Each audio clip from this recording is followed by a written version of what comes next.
We're excited to have you all and excited to have our speaker, Burr, today. Burr is a local interventionist and going to be presenting on systemic family recovery. And so we'll welcome you and have you get started. Thank you so much. Thank you very much. I know a lot of you in here. For those I don't know, I'm Burr Cook, registered nurse, certified addiction specialist too, and a board registered interventionist. And I first started working with families in the 1980s, doing crisis interventions in my nursing career, so I became very comfortable working with families and started working specifically in addictions in 2003 and doing interventions shortly thereafter. And I'm trained in systemic Johnson model, and I'm also a certified ARISE interventionist. What I want to talk to you about today is the systemic family intervention model. It's an invitational model.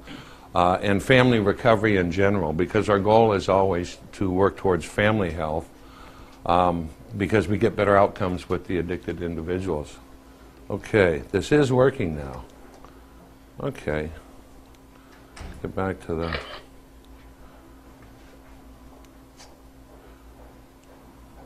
Excuse me, I've had a technical glitch. I am kind of nervous. They are filming me today. Two people are filming me. Norm is filming me as well.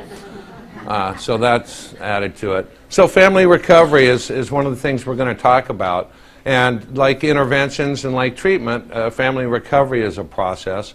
And I like this. The short-term pain involved with change and growth is rewarded with long-term gains. Short-term pain for long-term gains. And with the families that I work with, what I try to do is give them the education that they're going to need so that they can be sustained through the different transitions of family recovery. I'm going to talk about those in a minute. But this is authentic participation in the solution is all that is needed to start the process. I really try to get families to understand they need to do the work. So much of what we see is families just focused on the addict. All their energy is being put on the addict. And so looking at the family systems model of addiction, it is a behavioral system, and addiction becomes the organizing principle for how these families work. It just sucks so much energy into it, and what we see is the family starts to adapt to it, compensates for it, and this is where we see the changes in what holds a family together, the roles, the rituals, the hierarchy in the family, the boundaries, things like that. We see the family just changing all of that to accommodate the addiction. And this last thing, the type of alterations that occur in the regulatory behaviors profoundly influence the overall shape of family growth and development to the point where we call it an addictive system.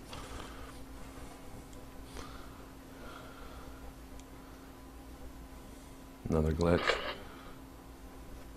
And so when treating addiction, it's imperative that we look at the family as a system. Now, if any of you guys have questions, just raise your hand and I'll try to answer them. If there's a lot, we might have to save it for afterwards. But I don't mind that if you want to ask questions during this. Can you offer some examples? When you talk about adaptation and compensation in the family, where the addict is present, can you talk about examples of behavior and change that happens? Not in an hour. But I can address, certainly the most common thing we see is families stop talking about what's really going on in the family. They stop talking about the addiction and maybe talk about all the little things that are going on. But, and I have some examples here. The environment is anxious, unsafe, chronic, acute. So one of the things they do is they stop talking, they stop trusting each other. They stop telling how they really feel about things because they're in like a short-term crisis situation where they're always dealing with crisis, one crisis after the other, and that becomes normalized. They become conditioned to this environment. Family systems, isolated, chaotic, reactive, and this is where we get the people where the interventionists, this is the family we're working with. They main unhealthy beliefs, behaviors, and emotions to support the system. Things are going to get better down the road if we just hang on. I can change this person's behavior. I can control this person's behavior, things like that. I am going to be going through this kind of fast because I thought I had an hour and a half, and I found out I only have an hour. So, but this is the characteristics we see. All the focus is put on the alcoholic and addict. It's a shame-based system, denial with the family as well as the addict and alcoholic. A lot of inconsistency and insecurity. The families I work with tend to, and it seems like the acuity is just getting higher and higher with the people that I'm intervening on. But it's a very traumatized system. And as you can see by these things, living like this, you get into kind of survival role. So the intervention model, which is going to take this family system in that initial stage of addiction, is going to take this family and try to get the entire family in the recovery process through the process of intervention. This model of intervention is not a surprise model. It's not a conspiratorial model. It's an open model. And just by the very fact of it being open, we're starting to initiate change right there. We're talking about what's going on. We're talking about how our family is being impacted by this. We use PowerPoints. We use visual tools. We do family sculpture in these workshops. And these are the things that we get the families involved in. The workshop can be 1 to 2 days long. It's tailored for the family. And anybody can participate in this. Anybody in the family, employers, coworkers, friends, things like that.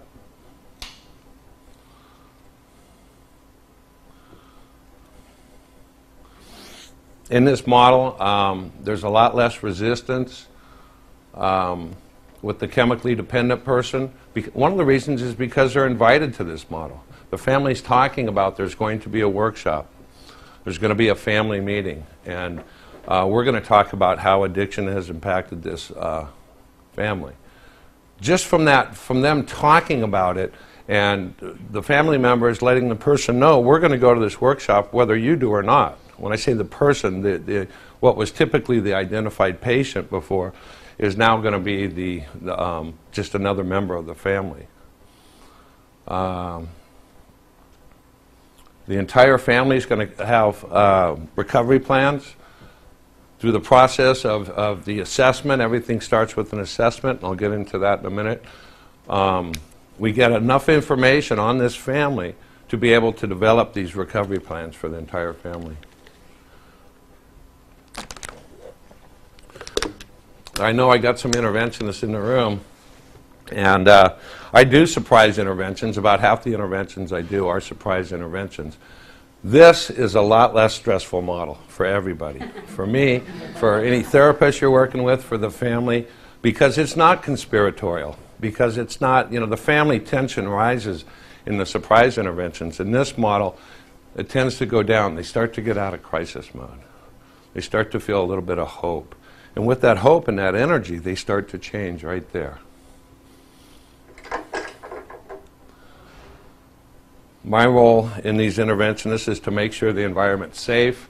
In the assessment, we take information on what's actually going down. Is there domestic violence? I just had one where there was a week before the intervention, there was a shooting by the person that was addicted. So we wanted to make sure that guns were out of the house. It's going to be a safe environment. Bring ethics, integrity, role modeling, boundaries to the family. It's not my crisis, so I'm not in crisis, and so the idea is to calm the family down and exhibit healthy boundaries and healthy communication with the family, coach them along. The role of the intervention is to educate the family on addiction, how addiction has impacted that family, so that they can see how their roles have adopted, how it's affected how they communicate, their boundaries and so forth. We do this throughout this intervention workshop. We do the education with the families, and also to educate them about recovery, what recovery looks like. My philosophy is families just don't get enough attention to sustain them through their own recovery process.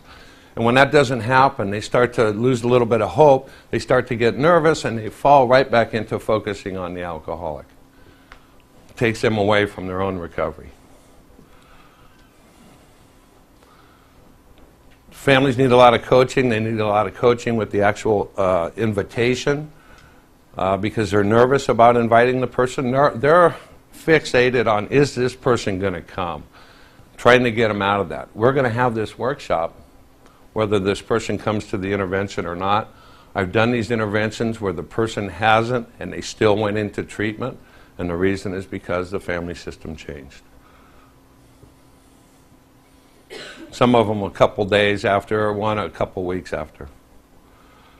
Okay, and strategize and implement, not just for the intervention, but for recovery. While we're putting somebody into treatment, we want the family possibly to go to treatment themselves, get them hooked up with 12-step meetings, a therapist if they need it, and help them guide them through that so that they do get hooked up and they do follow through. Let's see here.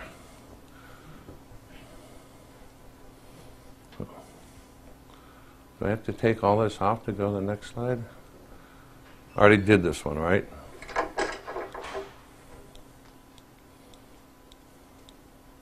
This is on film. Can you believe this? Also, the role of the interventionist is to find appropriate referrals for the people that we're sending into treatment, not only the addict, but the family. And so, as part of my job as an interventionist, I have to go to different treatment centers, meet the people. I travel a lot doing that. And we check out, God, there's just so many wonderful facilities here, and there's so many wonderful facilities all over this country. And it's our job to know who they are, what they're doing, and we can't do that without your help. And I'm always calling people up, hey, I need a little help with this. And this community is so good about helping each other find appropriate referrals. And when I say that, I mean they're clinically appropriate for the person we're sending to treatment, geographically appropriate, financially appropriate.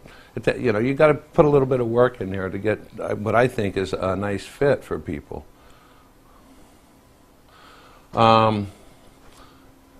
We help each member that's part of this workshop find their own long-term recovery plan. We write it out. And then we support families throughout the process. While somebody's in treatment, families need a lot of support and encouragement to be going to their meetings and so forth. Keep the focus on them doing their own work. Families that do their own work seem to do better. And then case management for us. Sometimes I'll case manage somebody when they come out of treatment, which just really means weekly meetings, drug testing, things like that, making sure they're following their recovery plan. So the goals of this, when we have these interventions, define addiction and its impact on family. And we define addiction as a brain disease. And then we talk about how it impacts the family with examples. And then in this workshop setting, we'll do some process work with the families, and we'll have them identify the roles that they may have fallen into or how their roles have changed. We'll have them talk about how addiction is impacting them as an individual. The addict, which used to be like in the middle of the circle on the hot seat, is now sitting with the family in a circle, basically, as we do these workshops. So we're already taking the focus off the addict. The idea here, everybody's starting to get at these interventions, is that my recovery has to come first, whoever I am in that family. And that's what we want families to do. And the focus is always on family health, regardless if the person goes to treatment. And my experience is when the family does do their own work, the person does go to treatment. And then we plan for long-term family recovery. We might have a lot of time for questions.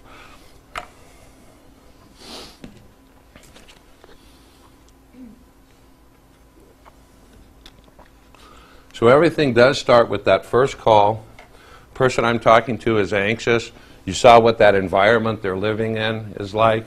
I'm going to ask them several questions, but there's some things that I want to do in the process is first find out, do they need an intervention? Occasionally I get calls from people that actually really what they need is a treatment center to go to. They already have somebody that's motivated. Sometimes we can just have a meeting in my office and get that person set up. But we want to make sure that there's really a need for the intervention. And the feasibility, can they pull it off? Can they afford it? Do they need to be redirected somewhere else? Things like that. I explain the intervention process, and then we sign a contract. Establishing trust and hope with the family is an important part of that first phone call. These families have been defeated for a long time by the addict. They don't, you know, they're in a hopeless state, so helping them. You guys have any questions so far? That would probably help me. I have a question. Yeah. So, how do you sell family on the idea that the identified patient may or may not go to treatment? Like, Well, but that's the truth. No matter which model of intervention you do, you can't guarantee an outcome. So what we do is we sell the family on the idea if they do something different, they'll get something different. And explain the process in a way to where they can see that this is something different, this is something meaningful. They've usually been taking this person on one-on-one, getting defeated every time, and so they can see that by getting the families together, everybody committed to change, working for that change, together as a family, with kind of an attitude of, you know, let's try this, because it's different. And there's some unity here with you. You guys have been fighting among each other. There's a lot of different stuff going on in the family. And it kind of slows them down and gets them to feel like this actually might work. And we have other interventionists in the room. You know, you guys can comment on that. Jean's in the room here. Did you want to comment on that? Selling them? Selling them? Yeah. I mean, between you and me, Burr and others in the room, it's like, that's where I make the big money, is that, you know, they either get that point or they don't. And generally speaking, I know I keep all my notes, and it's nothing for me to have a real lengthy call, and I don't hear from them again for 5 months, or maybe a year later, or maybe 5 weeks later, or whatever. But generally speaking, the ball is going to keep dropping on them. So, and maybe they go to another interventionist, I don't know. I had a question though, that I always love to hear any helpful strategic tools or maneuvers that once you get somebody to treatment for, do you have any suggestions with, it is even more difficult for me to get a family member to go to Al-Anon than it is for me to get somebody to go to treatment. Right. Yeah. You know, all of a sudden, you know, and I get them to sign contracts ahead of time saying when they go to treatment and when they come home, we're going to do da-da-da-da-da-da-da-da. Never happens. You know, Right. Everybody just takes a back seat, and I could really use help with suggestions. You know? Yeah. And it's... I can help them with that because I do that a lot with the families. I require them. If they start to call me and ask for an update on the client and whatnot, I say, have you gone to a meeting? What are your resources? We've talked about this. If you can't, then we're going to not do this at this point. So I will not. Right. And I have to set boundaries again with that because they're going to make you crazy, as you know. They'll call, they'll plead with you, all these things. They want to manipulate it. And once you get them, sometimes they can take them into meetings and stack them in chairs and say, yeah. Right. The question was, you know, how do we motivate families to do their own work? And I usually try to get them to do it before we've ever met or before we've ever done the actual intervention workshop, just to get them to start going. And I agree with what you said. There's been frequently family members that I tell them I will not talk to them till they've gone to their meeting, and then I make sure they're going regularly. And they don't get updates, they don't get to collaborate with me unless they're doing. That's a very effective way. But initially, it's part of the education of educating the families about the system, letting them know they're an important component in this, not only for how they're being affected and being a part of the system, but for the system to change. Everybody's going to need to do their work, and so I try to impress upon them, because really they want to do something. Families want to do something. Unfortunately, what they're doing is usually making the problem worse, because it might be what they're doing is addressing the symptoms. And so it becomes either emotionally or financially some sort of enabling of the addiction. And so what we want the families to do is, and I tell families, you know, you want a healthy family. We want a healthy family. We want to be a healthy family. Okay, healthy families are made up of healthy family members. Can you find a way around that? No. then you can see you're going to have to do your own work. And that's one of the things I put to them. Can you see this? Can you see how important this is? Are you willing to do what you're asking your loved one to do? Doesn't mean they'll do it.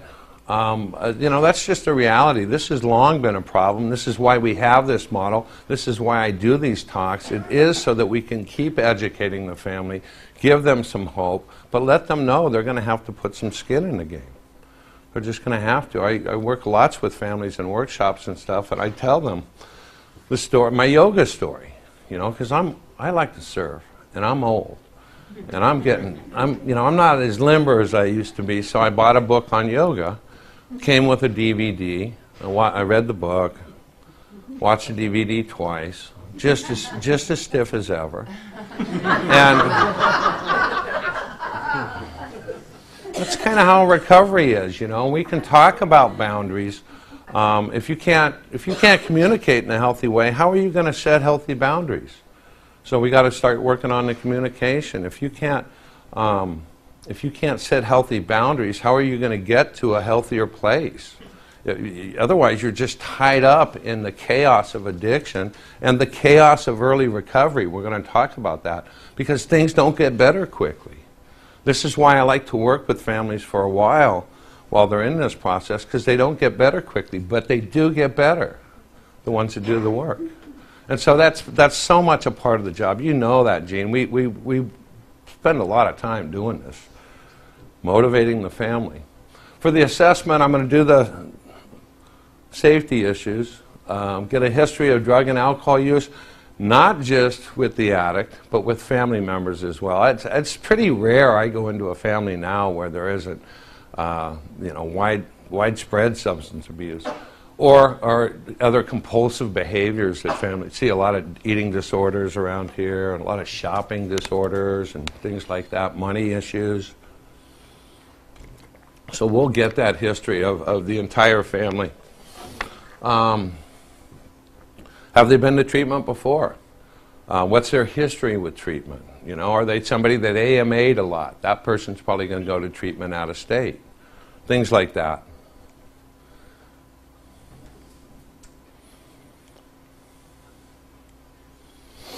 Psych history, and this is for the entire family. As I said, with the interventions I'm doing, and I was just talking to an interventionist I was talking to Bill out in Virginia about, we're seeing so much acuity in these families with the addictions, the compulsive behaviors, mental illness, all this stuff. And one of the reasons is people are talking more about, we're seeing the trauma. There's both acute and chronic trauma in an addictive family system, but we're seeing extensive histories of trauma, and not just with this family, but generationally. I'll do a genogram as part of my assessment with every family, and just, man, there's a lot of stuff with a lot of these families that we're working with. Get a medical history on both the addict and the family. Have there been a lot of chronic illnesses? Are there, is somebody in the family dealing with a life-threatening illness now? Where's all the energy in this family going? And then we do family narratives. I assess each person before we meet. I'll talk to them and ask them a series of questions, and then because of those specific questions I'm asking, general questions will come up that'll lead me to, where we start to discover what some of the trauma is in the family and what's been going on, how this family works as a family. And every family gets a genogram. In my genograms, I see that most of the families I work with, there is a generational history of alcoholism. The rare times that I don't find that, there's been significant trauma or immigration, the trauma of immigration for immigrating families. We'll examine barriers to treatment. What's going to keep this person from going? We got to get our ducks in a row. Can they leave work? Do they have pets, kids?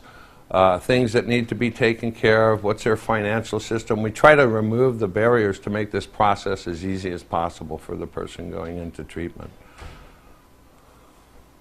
Try to address the barriers because they're going to bring them up if they're resistant at all to treatment. We get less resistance with this model, but if there's any kind of resistance to treatment and change, there's always some sort of resistance. The addict will throw up barriers, and the family members will throw up barriers. people around here are busy. So when you're suggesting, Mom, I think you need to go, or Dad, you need to go to codependency treatment, and there's this place where you can get a 2-week or a 4-week. Families have all the excuses in the world. Why not to get better? Why not to help themselves? So we try to remove the barriers and get agreements among the family members to support each other so that people can go to treatment, besides just the addict. What if the parents of the addict are like extremely busy, like there's no chance? I'm sorry? Extremely busy parents. When you're saying Everyone's busy. yeah. The question was, what if the family is extremely busy, and everybody's busy, and you have to accommodate for that to a certain extent? Because the busyness is almost always an excuse. I mean, I couldn't go to treatment because I had a lot to do, right? Yeah, classes instead of the 4 weeks program? Pardon me? Can they do evening classes? Well, there are. So, for some people it's not appropriate, specifically the addict.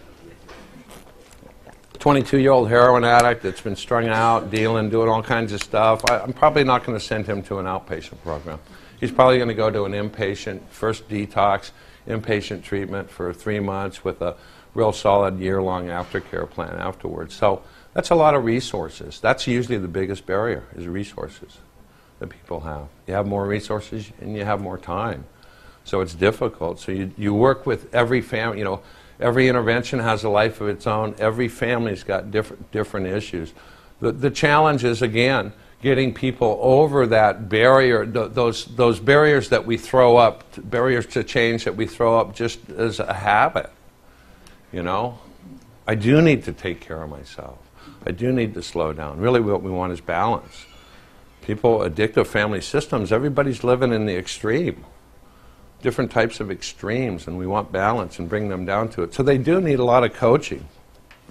I was wondering if you could address the resistance also in Right. That's always the question. somebody says, I don't have time, I don't want to go to Al-Anon, I don't want to go to this. And it's like, Right. There's a part of you that wants help, and then there's a part of you that doesn't. Sure. And I think, you have to enforce the boundaries and put up the rules, but then I think you also have to say, okay, why is it Right. that you cannot make time? Right. And sometimes it's where do I find the carrot for this person, right? And sometimes it's Denise Klein likes to say, catching them doing it right. When can I find the things that they have done and give them some positive reinforcement, and then take them, because families are very much like addicts. When they start getting better, because the system's still chaotic, because there's still a lot of mistrust, a lot of this stuff's still going on, they're actually getting better. And they don't realize it. Aren't we always hard on ourselves? And family members are no different, so that when you can point out where the growth is for them, they latch onto that and they go, wow, this stuff actually works.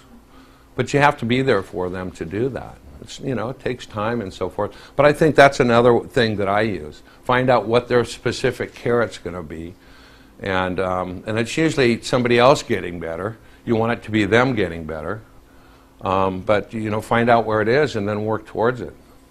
And it's hard to say, because as I'm working with each individual family, it seems like what I need to get this moving comes just through my conversations with them, and I'll give them some direction. The real trouble is, they're spending money on this too, so they are invested, not only emotionally but financially. The real thing is getting them to do it long enough to see why it's worth doing. Does that make sense? Yeah. And if you can do that, then that's my goal, is to get a family to where they don't need me. And the way to do that is plug them into their own individual support systems.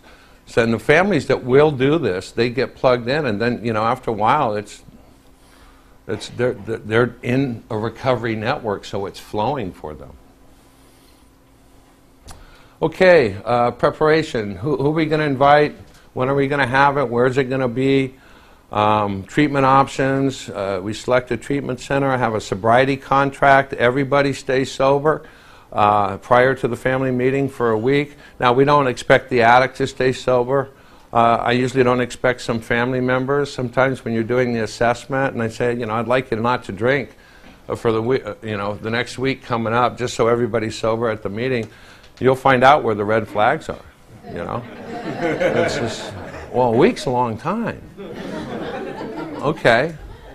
Tell me about your drinking. You know, it's just nights too. Can't drink at night. And, but things will come up in the family where you'll see that this model is, you know, the focus is always on the addict, the alcoholic that they have identified. But in this model, and Jean does these types of interventions, she'll tell you it's not unusual to have 2 or 3 people go to treatment from this model on the basis of how we do it. And so that's why we do that thorough assessment, so that everybody gets what they need out of it. But the sobriety contract's always kind of an iffy. And I love when people say, well, I'm pretty good at controlling my drinking. And I'm thinking, okay, that's a red flag right there, because... Is it written or is it verbal? It's a verbal. I'm not going to ask people to write a written contract for that, although some interventionists do. And then start having them going to 12-step meetings, reviewing certain literature beforehand, before we get together, educational materials on addiction. I might give them Pleasure Unwoven to give them a little insight into the neurobiology of addiction, things like that. It's a DVD, one of Kevin McCauley's DVDs on addiction. At the actual intervention, we have introductions. We set some ground rules. This is a loving, respectful process, and so we're going to treat everyone with love and respect. We talk about expectations. You know, what do you expect to get out of this? And families get to voice their expectations. We go over their genogram. So we lay it out right in the beginning. This isn't about you. Like I said, we color code the genograms, and when people are looking at that, what they're looking at is the family in trauma, a family in crisis, of which they are a member. And the genogram's really helpful for the addict because there's been so much focus on them. When they see they're just part of this wounded system where all this stuff has been going on, it starts to raise the shame for them and starts to take them out of the hot seat. And they, you know, certainly they can see the generational history of addiction and things like that, and they get it. We do education on addiction as a brain disease. We talk about what's going on in the addict's brain, why, you know, as an explanation for the behavior and the disconnect between consequences and behavior for the addict. And then we'd start to talk about how this family's been impacted. And so I'll use a lot of things that I got from my assessment as I'm doing the education on how have you been impacted. I can draw on specific things they've told me about, how they've been impacted, how the rules have changed for them, how their role in the family has changed because of addiction, where all their energy's going. We'll talk about that stuff. And we talk about codependency, we talk about enabling. We usually do some family sculpting around enabling behaviors and other self-defeating behaviors. You know, I can control this person. I can't get better until they do. You know, unhealthy beliefs. And you find out what they know about recovery because there is a lot of misinformation out there. There's a lot of ignorance. I mean, there's still this tremendous stigma attached to addiction and a lot of unhealthy, counterproductive beliefs. Can't get better till they really want it. They can, motivation prior to entering treatment is not a reliable predictor of outcome, and we know this because we've worked in the treatment field. How many times you said, "Guy's a goner," and they never drink again? You know, they're still sober today, and then that guy's going to do great. You know, and they relapse afterwards. So it's you can't, the motivation on outcome you can't predict. So we talk about these things and talk about what are your beliefs about recovery so that we can dispel any myths out there, dispel any information that's not serving them well. We know people recover. They do it all the time. Give some of the examples on how a step family can stop the blame kind of circle because everybody wants to point a finger. Right. Sure. Yeah, no, we talk about that. We talk about shame and trauma, and we talk about blame. We talk about, and that's, really in the communication, and really it's a part of them being in crisis. And it might be a part of how their family of origin did things. You know, a lot of times, you know, I'll hear this generationally, the whole blame thing, and everybody's about pointing fingers. And like, well, how well has that worked out, and what does that do to actually move anybody forward, get them closer? You guys love each other, right? They do. I mean, these families at their core, they love each other, and that family unit's important. That's why this family has adopted to addiction. They don't want the family to split apart. That's why they're adapting to it. And so you explain to them, your family is splitting apart. It's doing it chronically. It's doing it slowly. You guys are being co-opted by this disease, and you don't even realize how you're getting sucked in. So as we talk about that, the focus always comes back to personal responsibility. And we do talk about the blame thing as being unpredictable, you know, because of the way these systems operate. Not only is there a lot of blame, and I just forgot what I was going to say. That's so embarrassing. It'll come to me. Maybe it won't.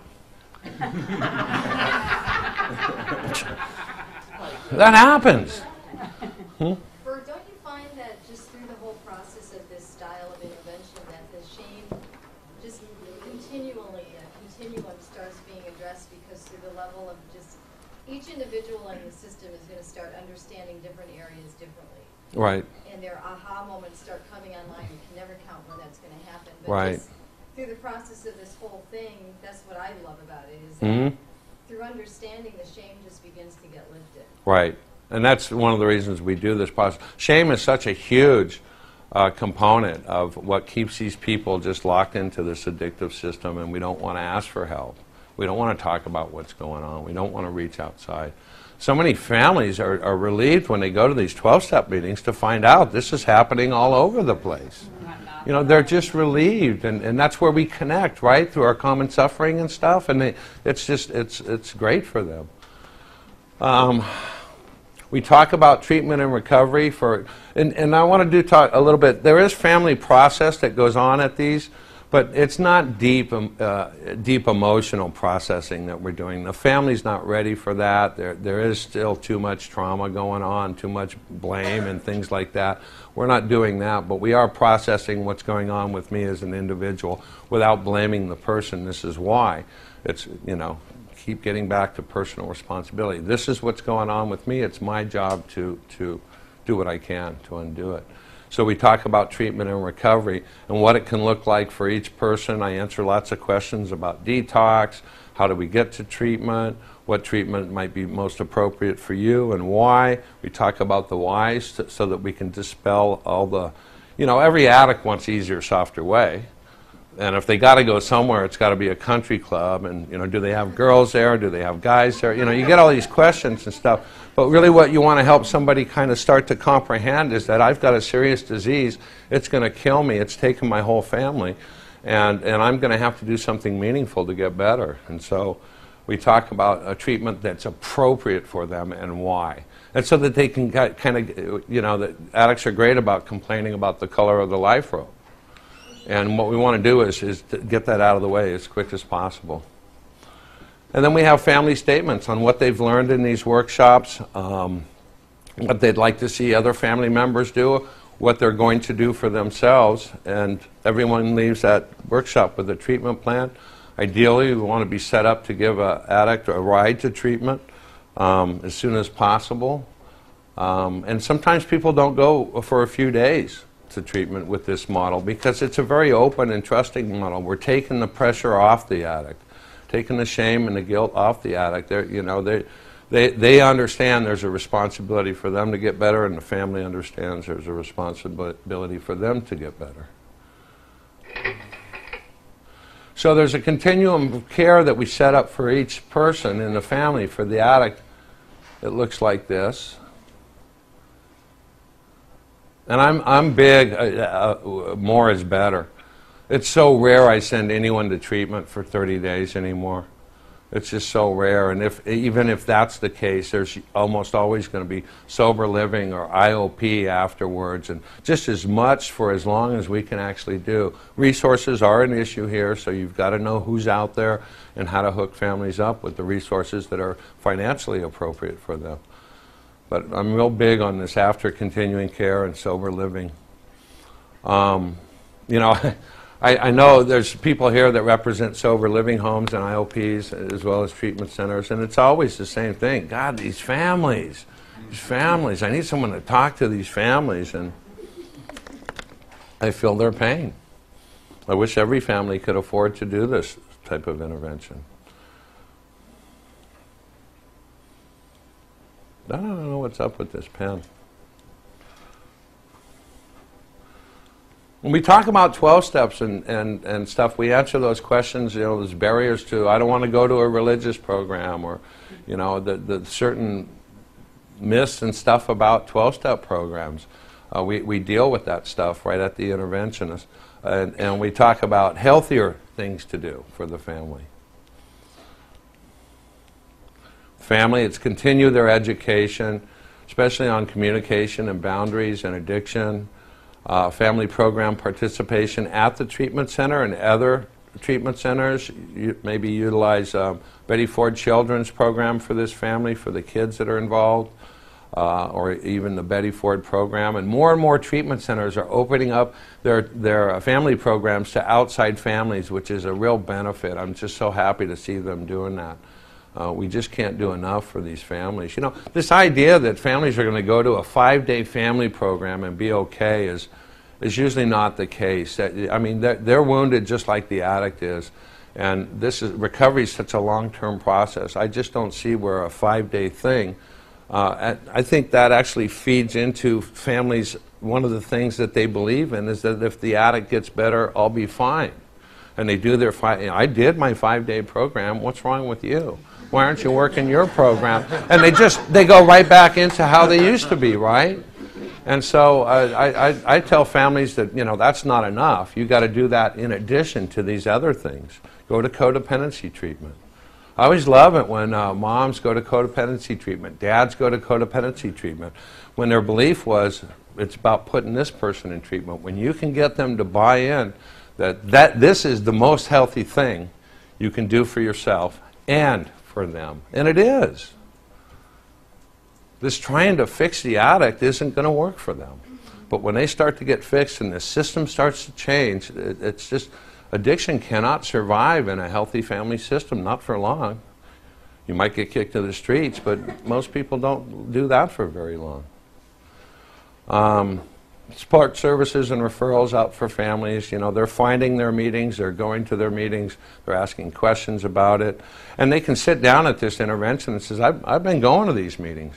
That means something to an addict, you know. When their family's starting to do that, and it means something not only that they're willing to take the time to do it, it means something when they're starting to get better.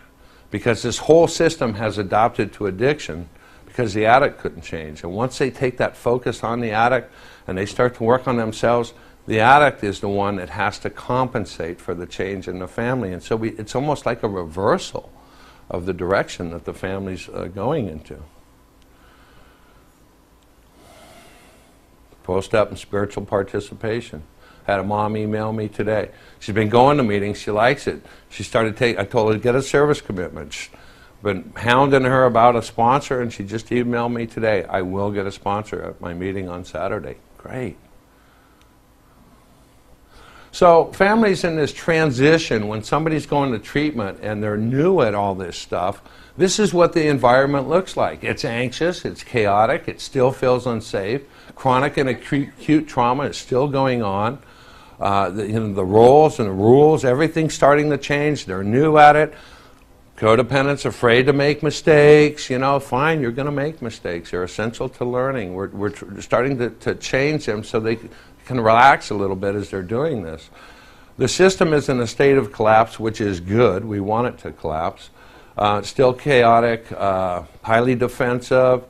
Everything that was going on in the stage that was addictive is still going on in this early transition stage. And families, every family member needs to know that this is normal. And there's a lot of times when you're in a crisis, but you're going to start reacting not, you know, based on your emotions, but on some solid recovery principles that you've learned. You know, they can feel things start to change, but it's still like this, and you let them know that's normal. That's normal. It's going to be really bumpy. when you can tell them that, you know, they start to relax a little bit and understand this is what I'm going through right now, and the job is to keep going. And there's a shift from the family focus to the individual focus. This is work your own program time for these family members.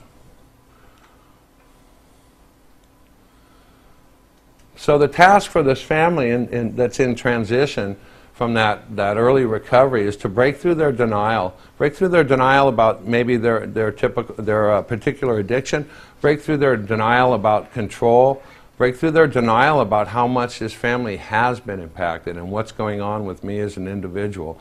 Realize that this is out of control and start to challenge those core beliefs. And we do that in the workshop, and we have to continually do it as we're supporting these families afterwards to challenge those core beliefs that they'll have that are counterproductive, that are self-defeating.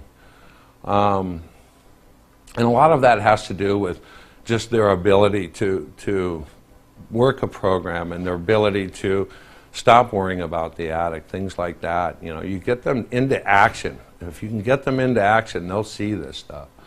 And we want that addicted system to collapse. A lot of the stuff I do is based off of Stephanie Brown's work. I really like Stephanie Brown and what she does with families. She's worked with lots of families.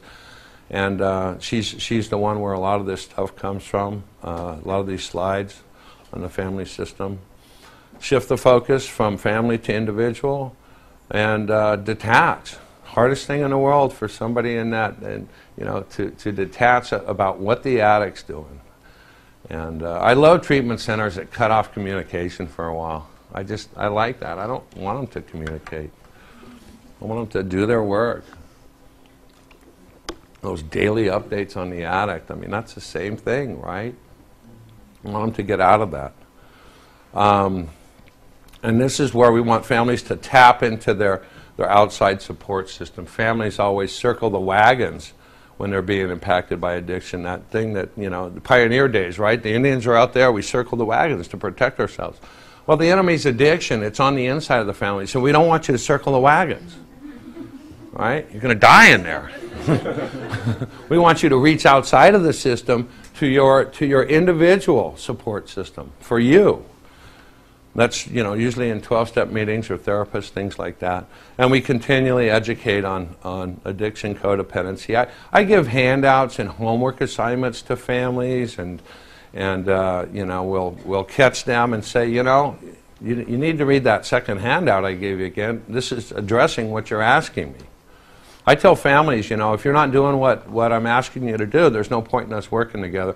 Kind of like what you were saying. I had to do that with a codependent father not too long ago. Just don't bother calling me. I said, if you call me again and have not gone to a meeting, this is what the conversation's going to sound like. Click. And I didn't hear from this guy for 5 days, and I figured he's got to be going to a meeting. And he did. What if that's not an option? I mean, that's lovely. What's not an option? Telling them that they have to do it your way. Like, I have families that teenage. Wait a second. That's always an option. Hang on. All right, you go again. I have some families who have teenage addicts still living in their home, and the families can't understand why they can't have alcohol in their home. Mm-hmm. Well, it's not we're not alcoholics. Right. You know, it's Christmas. Well, What's wrong with that? right.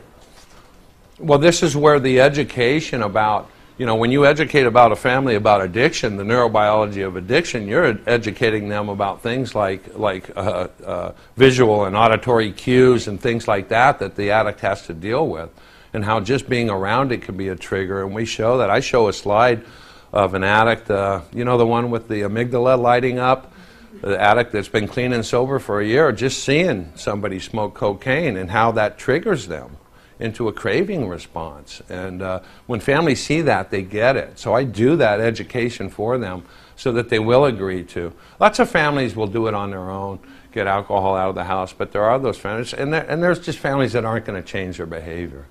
You know, they'll smoke dope outside, okay? You know, they do that kind of thing, and what are you going to do? I can't control that. You know, I have to learn to detach too from these families. So I give them the information, I give them the opportunity. What they do with it is entirely up to them. Okay. Early recovery is things are starting to change. The environment's starting to change. And this is where families pick up a little bit of speed, a lot of them. Some will drop off, but this is where the environment is stopping, is changing a little bit. I tell people, don't work on your relationship. Work on yourselves right now. These relationships have been damaged, and there's a lot of tendency to want to improve the relationship, I think, a little bit too early. Addict's not really going to get any trust in this family until their behavior has changed significantly over a significant period of time, consistently, right? And the same thing for family members. They've violated a lot of trust and stuff with people, and so their behavior has to change. And sometimes when it starts, they start getting too much into that relationship, I'll have them come up with a code word to where they start to find themselves falling into, it might be elephant or something like that, when they find themselves falling into old communication patterns and stuff. So one of them will bring up the code word and they go, okay, it's like everyone back to their corners, work on themselves. And that works really good for the families that'll do it. This is a less impulsive system. It's a less reactive system. We're trying to get people to act based on recovery principles right now, and these are principles that they've been learning. And this doesn't work as well if not everybody's doing it. I've got to tell you. And you can really tell the families that do this thing, because after a while you hear from them on anniversaries. It's nice, because they're really getting it and they're into their own recovery. So the family's getting a new identity. It's an identity of a sober family or a healthy family where people are engaging in healthier things. And they hopefully latch on to this idea of self-development.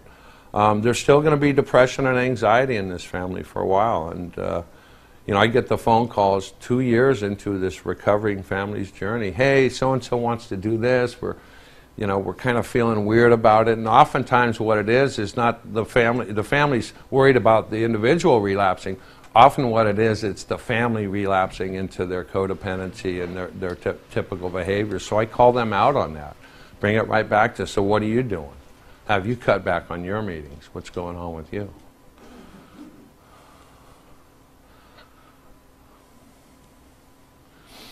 And these are the recovery resources, some of them. And I have books that I refer people to, books that I like, things that I'll try to get family members to do. And it's nice when they come back and tell you, I attended this and it was great and this is what I liked about, this is what I learned. And they'll apply it to their own family's journey, things like that. And it's really nice when the entire family is doing their own work. I like to use codependency treatment programs for family members. I just had a guy, he did really well he went to a 6-week program at the Bridge to Recovery, and he's still clean and sober, but he called me up having to do something with his wife, and it was all about his codependency. And so I called that out, and I said, look, this is what's going on. One more time, you're shifting into that addictive thinking where the focus is, now sounds like she's starting to become your new drug of choice again. And he caught him on that, so he went back to do his own work. I got to go to a meeting, blah, blah, blah. And I do have time for some questions. I did go through that fast. Any questions here? I know it's going to be a question of how do you get the family to... But I like those questions because you know what? Everything I've learned about this, I've learned from you guys in places like this and with the families that I work with. I mean, I learned so much from my families. I always tell them, thank you. This is an honor to be able to work with your family. This is where I learned how to better help families. This is where I learned, what's going on and have you say something in a particular way where I can use that to help somebody else. It's that's kind of how recovery works, right? We can't do this on our own, and so I just honor the families that I work with. And we got 5 minutes. What if you're working with a family and it's a family who has separated and divorced, so you got a polarization from a mother and a husband, ex-husband, and they're totally not on board with kind of attack for this? Sure. The question was, how do you work with a family that's been polarized, where people are on different pages, so to speak, if I can paraphrase what you said, as far as the best way to approach or what to do. And that's where I get to perform what I call the intervention before the intervention. And it's an intervention on those self-defeating beliefs and kind of try to raise consciousness to get people to kind of act for the moral good, which is the health of the family. You know, and so I'll find out where their resistance is. You know, is it? I mean, I just did one of these interventions where I was in a lot of fear. I got this family together, and they've been split up for 18 years, and I didn't want it to deteriorate because there was a lot of resentment and a lot of trauma from this breakup.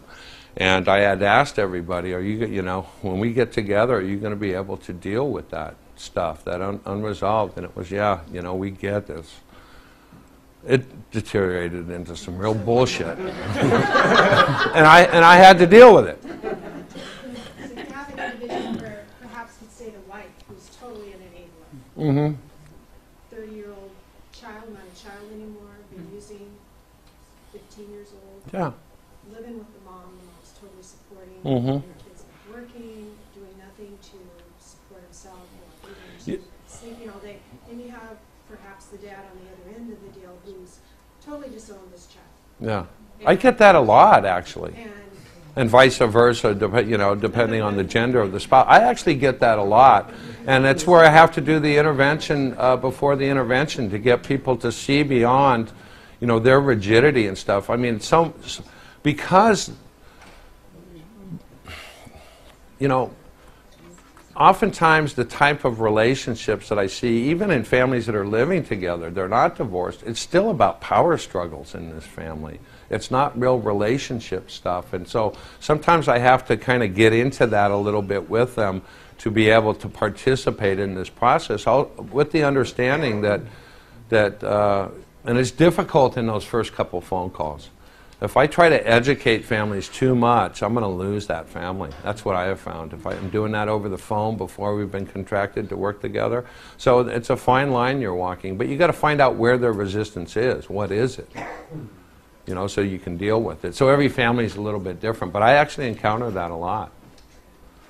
I don't know if I answered your question, but it's... in your experience, Burr, what actually helps addicts to overcome the abandonment and emotional trauma issues? Like, is that the part of the therapy that... Absolutely. Yeah. Lots of treatment centers are paying lots more attention to trauma these days, and that's a good thing. Unaddressed trauma is one of the biggest reasons people relapse, I think. And so, you know, this is where if the treatment center doesn't specifically work with trauma, and I'm talking about maybe doing more than just EMDR, maybe doing some somatic experiencing and some psychodrama and things like that. If they're not doing that, these are things that we try to hook people up with afterwards. But whenever possible, I like to deal with that in that initial treatment scenario, if it's appropriate. Do you think it can be done outside of the treatment center? Or? It can be, but it's got to be trauma specific, because it's so difficult for people with trauma to develop trust with the people they're working with. That's just not like, hey, let's work on your trauma. You know, it doesn't happen like that. They have to be in a place where you've got trained practitioners that are going to work with these people, because it's imperative that people with trauma develop trust with the people that are helping them. And trauma therapists are best at doing that, you know. That's my feeling. I think that's kind of universal. Any other questions? I want to thank Sovereign Health, and you, Ashley, in particular, for helping me out here so that I could be here with you guys. And I thank all you guys for coming. I was very nervous at the beginning. I don't know if you caught that, but it just took a while for me to relax. But it's over now.